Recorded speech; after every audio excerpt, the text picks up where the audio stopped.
ఈ దినం దేవుని వాగ్దానం పరిశుద్ధమైన గ్రంథంలో నుండి కీర్తనలు 41వ అధ్యాయము మొదటి 3 వచనములు చదువుకుందాం. బీదలను కటాక్షించువాడు ధన్యుడు.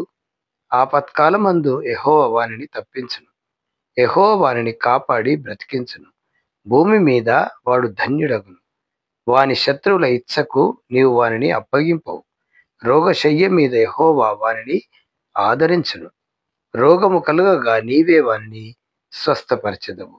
దీని మీనింగ్ ఏంటంటే, బీదలను ఎవరైతే వెతికి సహాయం చేసేవారు ఉంటారో వారు ధన్యులు అని రాయబడ్డది.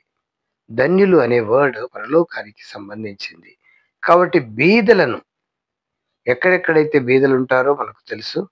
కాబట్టి వారందరినీ పోగు చేసి వారిని ఒక దగ్గర చేసి పిలిచి వారికి ఏదైనా సహాయం చేసినట్లయితే నీకు 6 ఆశీర్వాదాలు ఉంటాయి.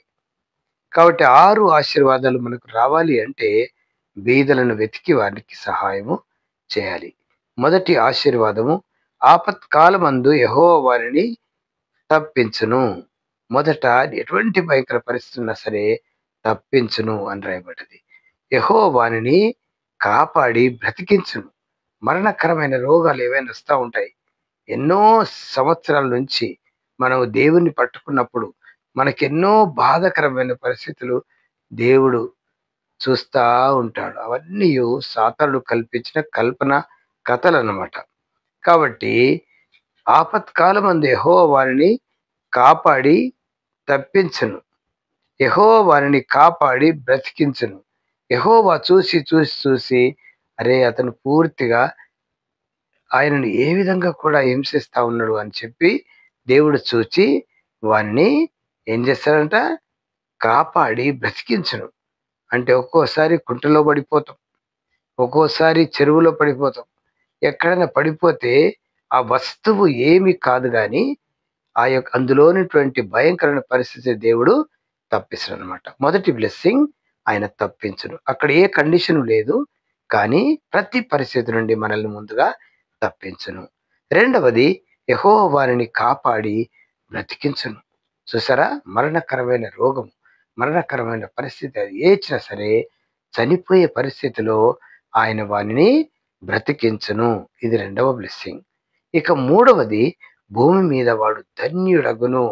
భూమి మీద వాడు ఏది చేసినా చేయకున్నా, ఎంత భయంకర పరిస్థితి ఉన్నా ప్రభు యొద్ద ఉండటం, ప్రభువుతో ఉండటం, తర్వాత వాక్యము, పాటలు, ప్రార్థన, స్తుతి ఆరాధన నేర్చుకోవటం, ఇవన్నీ కూడా బైబిల్లో నుంచి రాయించి పెట్టేటటువంటి ఆ యొక్క ప్రక్షాళన. కాబట్టి మొదటిది తప్పించును, రెండవది బ్రతికించును. ఇక మూడవది, భూమి మీద వాడు ధన్యుడగును. ధన్యుడు అంటే ఏంటిది? పూరి గుడిసె ఉంటే ధన్యులు అంటారా? ఎంతో పెద్ద బిల్డింగ్, కారు, బంగ్లా, బంగారము అవన్నీ ఉంటే బ్రతికించును అని చెప్తారు.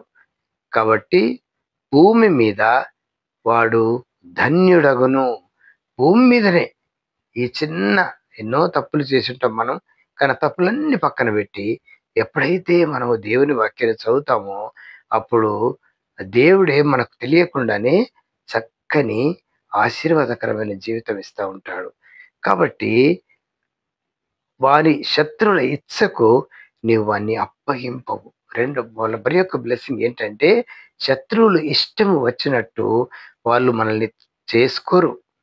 అటువంటి వారికి మనల్ని అప్పగింపడు. తర్వాత రోగశయ్య మీద యెహోవా వారిని ఆదరించును. రోగం కలిగిందంటే చాలు మన చుట్టాలు, బంధువులు అందరూ వెళ్ళిపోతా ఉంటారు. ఎక్కడెక్కడో వెళ్ళిపోతా ఉంటారు. ఏదో పని ఉన్నట్టే వెళ్ళిపోతా ఉంటారు. కాబట్టి దుఃఖము కలిగినప్పుడు వారికి వారిని నీవు ఆదరించదు. తర్వాత ధన్యుడగును. తర్వాత అప్పగింపవు. అప్పగింపవు అంటే వాడు ఎక్కడి నుంచి వచ్చిండో గాని వారిని అమ్మగారికి ఎందుకు అలా చేస్తున్నావు? తండ్రి గారికి ఎలాగ చేస్తున్నావు?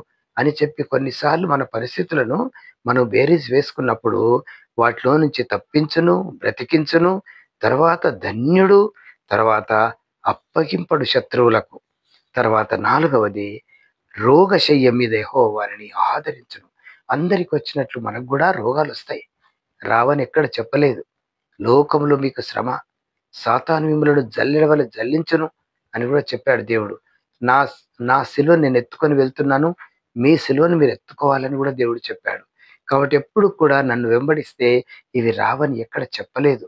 కాబట్టి రోగమొస్తే అందులో నుంచి ఆదరించును అని రాయబడ్డది. అక్కడ మనకు ఆదరణ దొరుకుతుంది. అక్కడ ఎటువంటి భయం ఉండదన్నమాట. ఇక ఆఖరిది, రోగము కలుగగా నీవే వానిని స్వస్థపరచుదువు. చూసారా? రోగం కలిగితే గాని మనం ఏం చేస్తాము? దేవునికి ప్రార్థిస్తాం. అలా ప్రార్థించడం ద్వారా రోగశయ్య మీద నీవే వాణ్ణి స్వస్థపరచుదువు. ఒకటి తర్వాత ఒకడు, ఒకరి తర్వాత ఒకడు దేవుడు తప్పకుండా మనకు సాయం చేస్తాడు.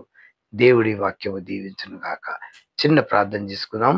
ప్రేమ నమ్మకమైన మా పరలోక పరిశుద్ధ దేవ, మీ పాదములకు వందనాలు.